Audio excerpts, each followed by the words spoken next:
నేను మీ నాగబాబుని. మన దేశంలో కులం అనేది మనకి నచ్చినా నచ్చకపోయినా ఒక సోషల్ రియాలిటీ.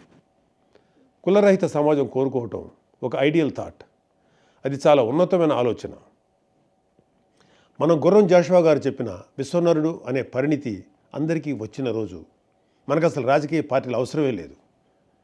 నేను కాపు కులంలో పుట్టాను. నా కులం మీద నాకు గౌరవం ఉంది. అయినా వేరొకరిని కించపరచినంత వరకు ఎవరి కులం మీద వాళ్ళ గౌరవం అభిమానం ఉండటం నేరం ఏమీ కాదు కదా. అయినా కులం అనేది అందరికీ బై బర్తే కానీ ఎవరికి బై చాయిస్ కాదుగా. మనం ఎక్కడ పుట్టాలో మనం నిర్ణయించుకోలేం, కానీ ఎలా బతకాలో అది మాత్రం మనం నిర్ణయించుకోవచ్చు. బట్ రాజకీయాల్లో ఐడియల్ సినారియోస్ కన్నా ప్రాక్టికల్గా ఉంటూ రియలిస్టిక్గా మాట్లాడాలి కాబట్టి కులం అనే రియాలిటీ గురించి మాట్లాడక తప్పదు. అందుకే పవన్ కళ్యాణ్ గారు ఎంతగానో ఆలోచించి జనసేన మూల సిద్ధాంతాల్లో ఒకటైన కులాలను కలిపే ఆలోచన విధానం గురించి చెప్పారు. మన సమాజంలో పెద్ద సంఖ్యాబలం ఉన్న కులాలు చిన్న సంఖ్యలో ఉన్న కులాలను భుజం తట్టి ప్రోత్సహిస్తే మనకు సామాజిక న్యాయం అనేది ఆటోమేటిక్గా జరుగుతుంది.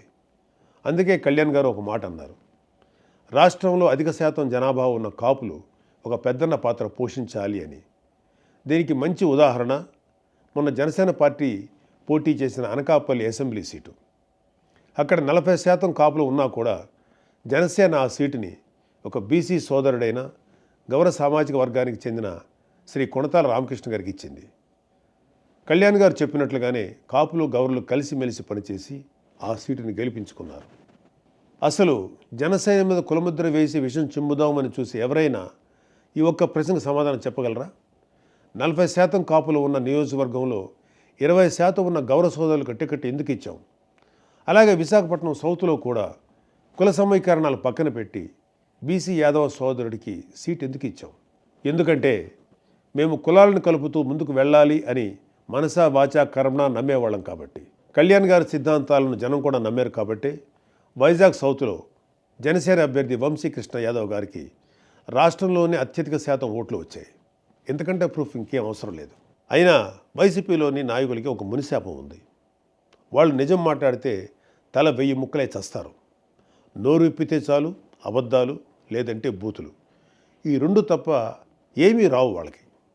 చిన్న అవకాశం దొరికినా ఏవో మాయమాటలు చెప్పి కులాల్ని రెచ్చగొట్టి కుల రాజకీయం చేయటం వీళ్ళకి వెన్నతో పెట్టిన విద్య. అయినా ముఖ్యమంత్రిని బూతులు తిడితే జైల్లో పెట్టక ముద్దెట్టుకుంటారా? ఎలాంటి వాడికి కులాన్ని ఆపాదించి కులచిచ్చులు పెడదామనుకునే మిమ్మల్ని కూడా అరెస్ట్ చేస్తే దరిద్రం వదిలిపోద్ది. అయినా కాపు కులాన్ని పట్టుకొని తాగుబోతులు తిరుగుబోతులు అంటూ పిచ్చి పిచ్చిగా మాట్లాడే అంబటి రాంబాబు లాంటి వాడిని కాపు కులానికి ఒక ఐకాన్గా రంగాగారి బొమ్మ పక్కన రాంబాబు బొమ్మ పెట్టి రుద్దే మీ వైసీపీ బ్యాచ్ని నేను కొన్ని ప్రశ్నలు అడుగుతాను. వెళితే సమాధానం చెప్పండి. 1. 2024 ఎలక్షన్లో గ్రేటర్ రాయలసీమలో అంటే పాత ప్రకాశం, నెల్లూరు, చిత్తూరు, కడప, కర్నూలు, అనంతపూర్ ఈ 6 జిల్లాల్లో దాదాపుగా 15-20% బలిజ కాపు ఉన్నా కూడా ఒక్క ఎంపీ సీటు కూడా ఇవ్వలేదు. 74 అసెంబ్లీ సీట్లలో ఒక్క పరుచూరు తప్ప ఇంకా ఏ సీటు కాపులకు ఇవ్వలేదు వైసీపీ. ఈ వైసీపీ కాపు నాయకులు ఒక్కరైనా అంటే అంబటి కానీ పేర్ని నాని కానీ జగన్ని ప్రశ్నించారా? 2. రాజంపేట ఎంపీ సీటు ఎప్పటి నుంచో బలిజలు ప్రాతినిధ్యం వహిస్తున్న సీటు. వైఎస్ రాజశేఖర రెడ్డి గారి స్నేహితుడు అన్నయ్య గారి సాయి ప్రతాప్ కూడా అక్కడి నుంచి గెలవడమే కాకుండా కాంగ్రెస్ హయాంలో కేంద్ర మంత్రిగా కూడా అయ్యారు. అలాంటి సీట్ని జగన్ మిథున్ రెడ్డికి 2014లో కట్టబెడుతుంటే మన టైగర్ అంబటి, లయన్ పేర్ని లాంటి వాళ్ళు ఎక్కడ నిద్రపోయారు? 3. అసలు మీకు అంత తెలివే ఉంటే మీరు ఆ పార్టీలో ఎందుకు ఉంటారు? అసలు మిమ్మల్ని మీరు ఒకసారి ప్రశ్నించుకోండి. పవన్ కళ్యాణ్ గారిని ఓడించమని పిఠాపురంకి మిథున్ రెడ్డిని పంపాడుగా, అదే బూతులు తిట్టడానికి ప్రెస్ మీట్ పెట్టమని మిమ్మల్ని పంపేవాడు.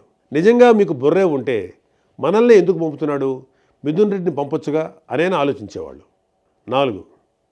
అసలు రాంబాబు పక్కన రంగా గారి బొమ్మ పెట్టాలి అని ఐడియా ఇచ్చిన వాడిని ముందు మీ పార్టీని సస్పెండ్ చేయండి జగన్ గారు. మీ 11 సీట్లలో 6 సీట్లు పోయే ఐడియా ఇది. మీకు నిజంగా రంగా గారి మీద అభిమానమే ఉండుంటే ఆయన కొడుకు రాధాని పార్టీ నుంచి టికెట్ ఇవ్వకుండా బయటికి పంపేసి రంగా గారిని తిట్టిన గౌతమ్ రెడ్డిని ఏదో నామకే వాస్తే సస్పెండ్ చేసి మళ్ళీ ఏపీ ఫైబర్ నెట్ చైర్మన్ చేసేవారా? 5.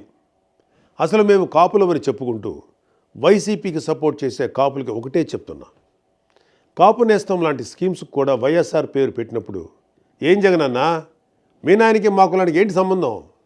మా కులంలో కూడా కోటి అమృతనాయుడు గారు, సీకే నాయుడు గారు, ఒక పుంజాల శివశంకర్ లాంటి లెజెండ్స్ లేరా అని ఎప్పుడైనా అడిగారా మీ లీడర్ని? ముందు ఆయన్ని అడిగి అప్పుడు పవన్ కళ్యాణ్ని ప్రశ్నించండి. ఫైనల్గా ఒకటే చెప్తున్నా, ఇది జెన్జీ జనరేషన్. కుర్రాళ్ళు అంటూ యమా స్పీడ్గా ఉన్నారు.